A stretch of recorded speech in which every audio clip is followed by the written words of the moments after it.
কবি সুনীল গঙ্গোপাধ্যায়ের কবিতা ভারতবর্ষের মানচিত্রের উপর দাঁড়িয়ে।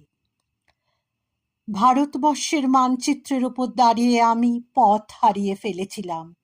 নিঃশব্দ রাত্রির দেশ, তার উপরে একজন নিঃসঙ্গ মানুষ, অদূরে খাজুরাহ মন্দিরের চূড়া, মিথুন মূর্তিগুলো দেয়াল ছেড়ে লাফ দিয়ে উঠেছে আকাশে। নীল মখমলে শুয়ে নক্ষত্রদের মধ্যে চলেছে নৈসর্গিক প্রেম। আমি যে কোনো দিকে যেতে পারি, অথচ আমার কোনো দিক নেই। ভারতবর্ষের মানচিত্রের উপর দাঁড়িয়ে আমি পথ হারিয়ে ফেলেছিলাম। সেই দিনটি ছিল বর্ষণ সিক্ত। মাঝে মাঝে এমন হয়, আকাশ নিচে নেমে আসে, গাছগুলি দুহাত বাড়িয়ে ডাকে, এসো এসো।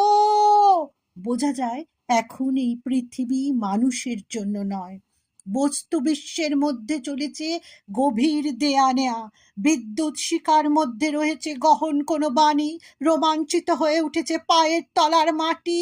এই রকম সময় দিক ঠিক করা সহজ নয়। আমি পা বাড়িয়ে থাকি, কিন্তু কোন দিকে যাব জানি না। ভারতবর্ষের মানচিত্রের উপর দাঁড়িয়ে আমি পথ হারিয়ে ফেলেছিলাম। দিঘির জলে ভাসছে গোলাপি শাড়ি পরা বধূটির শব। তার পায়ের আলতা ধুয়ে যায়নি, তার হাত ভর্তি সবুজ কাচের চুড়ি, তার ওষ্ঠ অধর তীব্র বিষের দাহে নীল। যারা সহজে চিৎকার করে তারাও চারদিকে দাঁড়িয়ে স্তব্ধ। যারা অপরের হাতে নিহত হওয়ার জন্য প্রস্তুত, তারাও আজ একটু একটু খুনি। এই দিঘির কাছে সে প্রত্যেক দিন তার মনের কথা বলতে আসতো। তার তীব্র দুঃখ ছিল না, তার তীব্র সুখ ছিল না। সে শুধু চেয়েছিল মাঝারি ধরনের বেঁচে থাকতে। একটা কোনো জায়গা থেকে তো তার মৃত্যুর জন্য উত্তর খুঁজে আনতে হবে। কোন দিকে, কোন দিকে? ভারতবর্ষের মানচিত্রের উপর দাঁড়িয়ে আমি পথ হারিয়ে ফেলেছি। ঝাঁসি, হায়দ্রাবাদ, নাগপুর, কানপুর, এলাহাবাদ, বিভিন্নমুখী বাস গোল হয়ে ঘিরে ফোঁস ফোঁস করছে যে কোন একটায় লাফ দিয়ে উঠে পড়লেই হয়। কিন্তু কেন আমি নাগপুর না গিয়ে এলাহাবাদ যাব না, অথবা হায়দ্রাবাদ না গিয়ে ঝাঁসি না যাবার কোনো যুক্তি আছে? ঠিক এক জায়গাতেই যাওয়ার গাড়ি ভাড়া আমাকে একবারের বেশি দুবার সুযোগ দেওয়া হবে না। আমাকে পাঠানো হয়েছে মাত্র একটি জীবন কাটাবার জন্য, একটি জেলখানা থেকে বেরিয়ে শুধু একদিকে যাবার মুক্তি। চোখ বুজে ঝুলির মধ্যে হাত ঢুকিয়ে শুধু একটি কাগজের টুকরো। আমি চোখ বুঝলাম। এইরকম সময় মানুষ চোখ বুঝে চুপ করে দাঁড়িয়ে থাকে এবং বৃক্ষের মতন স্থাণু হয়। ভারতবর্ষের মানচিত্রের উপর দাঁড়িয়ে আমি পথ হারিয়ে ফেলেছিলাম। চতুর্দিকে সব কিছুই অচেনা।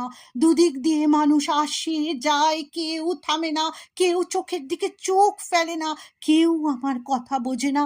আমি কারুর কথা বুঝি না। কারুর হাতে উজ্জ্বল নীল রঙের বল, কারুর হাতে পাংশু রঙের থালা। কেউ মুঠো মুঠো বাতাস খায়, কেউ অ্যালকোহল দিয়ে দাঁত মাজে। জীবন্ত যুবতীর মুখে শকুন এসে ঠোকরায়, তারা হাসে। শিশু এসে মায়ের আদর কাটতে চাইলে মা কাঁদে।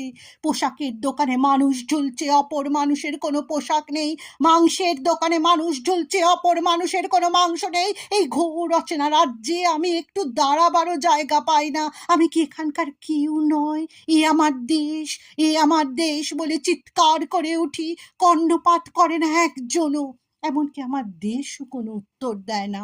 ভারতবর্ষের মানচিত্রের উপর দাঁড়িয়ে আমি পথ হারিয়ে ফেলেছিলাম। একটা ঠিকানাহীন চিঠি এসেছে। আমার যেতে হবে। যেমনভাবে মৃত্যুর নির্ভুল চিঠি আসে, কিন্তু মৃত্যু কারোর জন্য অপেক্ষা করে না।